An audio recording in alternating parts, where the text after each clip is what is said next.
दोस्तों, आप में से ही कुछ दोस्तों ने प्यारे प्यारे कमेंट करके ये पूछा था कि कहाँ और कैसे इन्वेस्ट करें। इसलिए दोस्तों इस वीडियो में बहुत ज़रूरी जानकारी इन्वेस्टमेंट और फाइनेंशियल फ्रीडम को लेकर शेयर की गई है।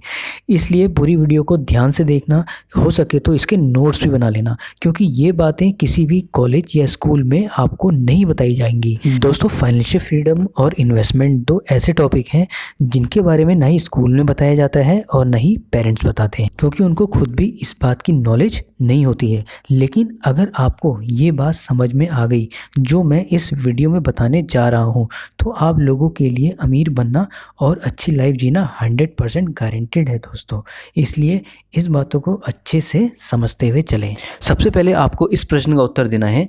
मान लेते हैं 3 दोस्त हैं, तीनों ही दोस्त 20 साल के हैं और तीनों के तीनों अपना कैरियर स्टार्ट कर रहे हैं। तीनों को ही एक मल्टीनेशनल कंपनी में जॉब मिल जाती।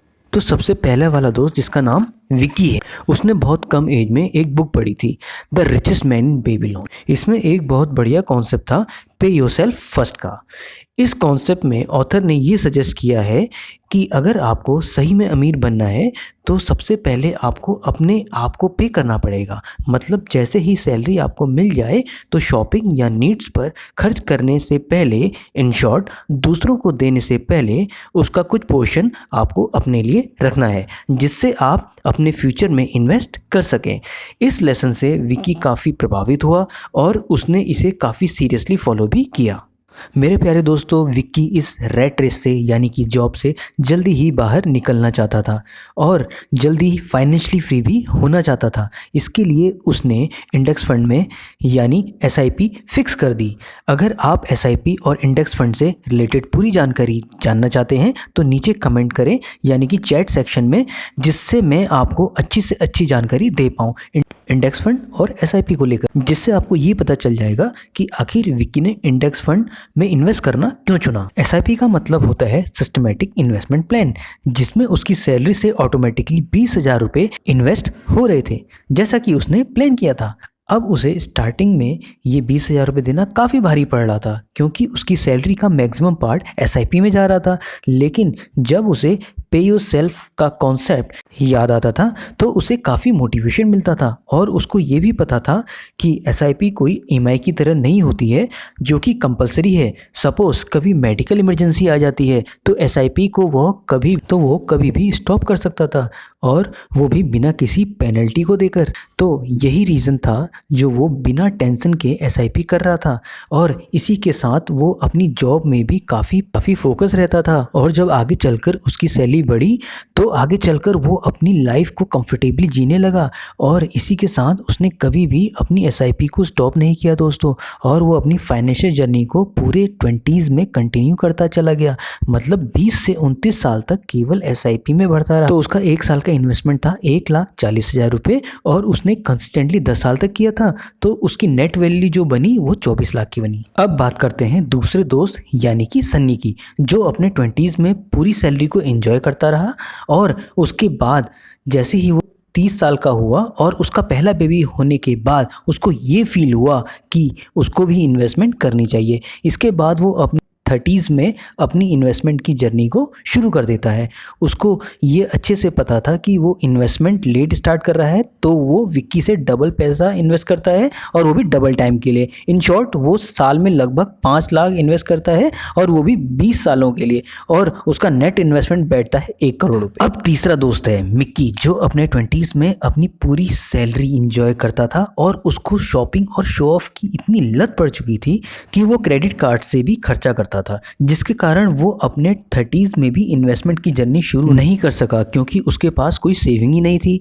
लेकिन फाइनली उसके ये अच्छे से समझ आ चुका था कि इन्वेस्टमेंट कितनी ज़रूरी चीज़ है और रिटायरमेंट के बारे में सोचना कितना ज़रूरी है, क्योंकि उसको ये पता है कि ओल्ड एज में वो काम नहीं कर सकता। तो ये सभी बातों को सोचकर वो 40s में अपने खर्चों को पूरी तरह से कंट्रोल करके बिल्कुल फोकस होकर इन्वेस्टमेंट की जर्नी स्टार्ट कर देता है, क्योंकि उसकी सैलरी काफ़ी अच्छी थी और अब वो शो ऑफ भी छोड़ चुका था। तो तो वो सन्नी से भी ज़्यादा इन्वेस्टमेंट करता है। वो साल के 5 लाख रुपए 10 सालों के लिए इन्वेस्ट करता है और उसका टोटल इन्वेस्टमेंट अमाउंट बैठता है 2 करोड़ रुपीस। चलिए दोस्तों आगे देखते हैं सबसे ज़्यादा बेनिफिट कौन लेता है इन्वेस्टमेंट। तो अब यहाँ मज़ेदार सीन ये है दोस्तों कि तीनों दोस्त एक ही जगह इन्वेस्ट करते हैं इंडेक्स फंड में और तीनों को 15% कंपाउंडेड ईयरली रिटर्न मिलता है। और उसके बाद जब तीनों 50 साल के हो जाते हैं तो सनी के बर्थडे पार्टी में मिलते हैं। अब आप क्या मुझे ये बता सकते हो कि किसके पास कितना पैसा होगा और तीनों में सबसे ज़्यादा अमीर कौन होगा? चलिए देखते हैं उनके इन्वेस्टमेंट के रिजल्ट को। सबसे पहले मिक्की, जिसने सबसे लेट शुरू किया था और सबसे ज़्यादा अमाउंट इन्वेस्ट किया था। उसकी ग्रॉस टोटल वेल्थ होती है 5.37 करोड़ रुपीस और उसने इन्वेस्ट किया था 2 करोड़ रुपीस और नेट प्रॉफिट होता है 3.37 करोड़। चलिए अब बात करते हैं सनी की, जिसका टोटल इन्वेस्टमेंट है 1 करोड़ रुपीस का और उसकी टोटल वेल्थ बन जाती है 6.67 करोड़ रुपीस और टोटल प्रॉफिट बैठता है 5.7 करोड़ रुपीस का। और वहीं विक्की, जिसने सबसे कम इन्वेस्ट किया था वो भी सिर्फ 10 सालों के लिए, उसकी टोटल वेल्थ हो जाती है 10.5 करोड़, जिसकी इन्वेस्टमेंट अमाउंट थी 24 लाख रुपीस और टोटल प्रॉफिट 10.26 करोड़ का। मुझे पता है आप लोगों को ये काफ़ी शॉकिंग लग रहा होगा, लेकिन दोस्तों ये पावर है कंपाउंडिंग की। लेकिन दोस्तों विक्की की स्टोरी यहाँ पे नहीं रुकती, क्योंकि वो 30 साल की उम्र में ही फाइनेंशियली फ्री हो गया था। उसने अपना सारा पैसा इंडेक्स फंड से निकालकर स्टॉक मार्केट में इन्वेस्ट कर दिया था, क्योंकि काफ़ी टाइम से वो फाइनेंशियल नॉलेज ले रहा था तो उसकी नॉलेज काफ़ी इम्प्रूव हो गई थी और स्टॉक मार्केट से उसे 18% कंपाउंडेड ईयरली का रिटर्न मिल गया, जो कि स्टॉक मार्केट से आसानी से मिल जाता है। और उसके बाद उसकी एक्चुअल वेल्थ 10 करोड़ ना रहकर 18 करोड़ हो जाती है। अगर आप ध्यान से सोचें, इतना अमाउंट उसने केवल 24 लाख रुपए से ही क्रिएट किया था। और इतना ही नहीं, उसे अपने पोर्टफोलियो से 1.5% का डिविडेंड भी मिलता था, जो कि साल का होता है 27 लाख रुपए, जिससे उसकी लाइफ बहुत बढ़िया स्पेंड हो रही थी। जबकि बाकी दोनों दोस्तों को अपने खर्चे के लिए अपने पैसों को विड्रॉ करना पड़ता था। लेकिन विक्की की वेल्थ जरा सी भी टच नहीं होती थी, इससे उसका पोर्टफोलियो और भी ज़्यादा ग्रो होता है। अब दोस्तों इस सिंपल स्टोरी से हमें बहुत कुछ सीखने को मिलता है। सबसे पहले तो ये है कि हमें ज़िंदगी केवल एक बार ही मिलती है, इसलिए जब जागो तब सवेरा। लेकिन ये भी तो सोचिए कि आप डाई होने तक क्या काम करते रहेंगे। ये हम सब जानते हैं कि इनकम टेम्पररी होती है और हम ओल्ड एज में तो काम नहीं कर सकते ना, लेकिन खर्चे तो होंगे ही। तो फिर ये खर्चे कैसे पूरे होंगे, इसके लिए हमें शुरुआत से ही सोचने की ज़रूरत है। अब दोस्तों मैं ये नहीं कह रहा हूँ कि आप सब लोग खर्चे मत करो, लेकिन इस स्टोरी में मैं बस इतना समझाना चाहता हूँ कि आप लोगों का जो 20s का टाइम होता है वो बहुत ज़्यादा इंपॉर्टेंट होता है, क्योंकि इन्वेस्टिंग में सबसे ज़्यादा ज़रूरी चीज़ होती है वो होती है कंपाउंडिंग। और कंपाउंडिंग में जो सबसे ज़्यादा इंपॉर्टेंट चीज़ होती है वो होता है टाइम। इसलिए बड़े बड़े फाइनेंस एडवाइज़र भी कहते हैं जितना जल्दी स्टार्ट करें उतना ही अच्छा है, क्योंकि जैसे ही पैसों की वैल्यू होती है वैसे ही टाइम की वैल्यू भी होती है। और दोस्तों ट्रस्ट मी, जब आप इन चीज़ों को समझ जाओगे तो बाकी लोगों से काफ़ी ज़्यादा आगे निकल जाओगे, क्योंकि टाइम के साथ साथ आपके पैसे भी कंपाउंड होते हैं, नॉलेज भी कंपाउंड होती है, कॉन्फिडेंस भी कंपाउंड होता है, इसी के साथ ब्रेन पावर भी कंपाउंड होती है।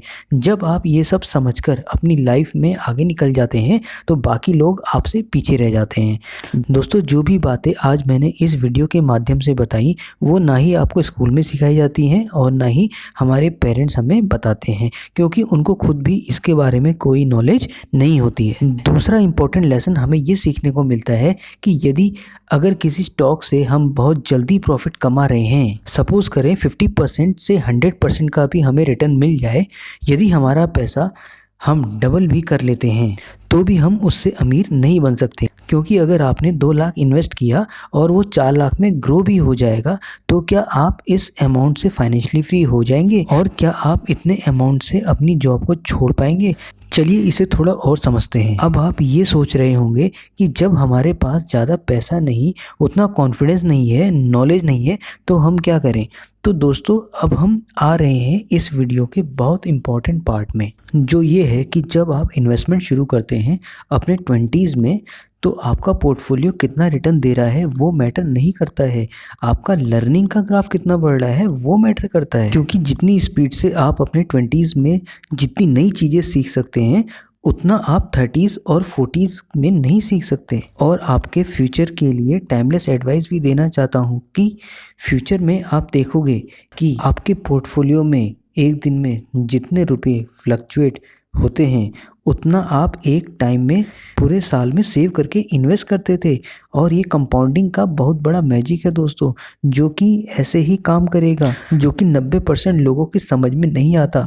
तो इसलिए दोस्तों फाइनेंशियली फ्री होने से पहले आपको मेंटली इंडिपेंडेंट होना पड़ेगा, क्योंकि जिनके पास ज़्यादा पैसा नहीं होता है उनको गरीबी का डर होता है, फ्यूचर में पैसा कहाँ से आएगा। और जिनके पास ज़्यादा पैसा होता है उनको पैसा ख़त्म होने का डर होता है। तो दोस्तों आज की इस वीडियो में हमने सीखा कि 20s में आपको अपनी लाइफ को कैसे प्लान करना है और कैसे ग्रो करना है। और अगर आपको ये सीखना है कि स्टॉक मार्केट कैसे काम करता है या फिर इंडेक्स फंड के बारे में जानना हो, तो ज़्यादा से ज़्यादा चैट सेक्शन में कमेंट करें, जिससे मैं आपके लिए एक बेहतरीन वीडियो ला पाऊँ। और अगर आपको सही में कुछ इस वीडियो से सीखने को मिलता है तो चैनल को सब्सक्राइब ज़रूर करें, घंटी बजाना ना भूलें, जिससे आपकी फाइनेंशियल नॉलेज बढ़ती रहेगी। और आप में से कुछ दोस्तों ने माइक और डिजिटल गैजेट्स के बारे में पूछा था जो मैं यूज़ करता हूं, उसके लिंक आपको डिस्क्रिप्शन बॉक्स में या कमेंट सेक्शन में मिल जाएंगे, तो उनको देखना ना भूलें। धन्यवाद। तो मिलते हैं अगली एक बेहतरीन फाइनेंशियल वीडियो में, जिसमें आपको सीखने को मिलेगी काफ़ी सारी जानकारी। Love you all guys, take care, wish you good luck.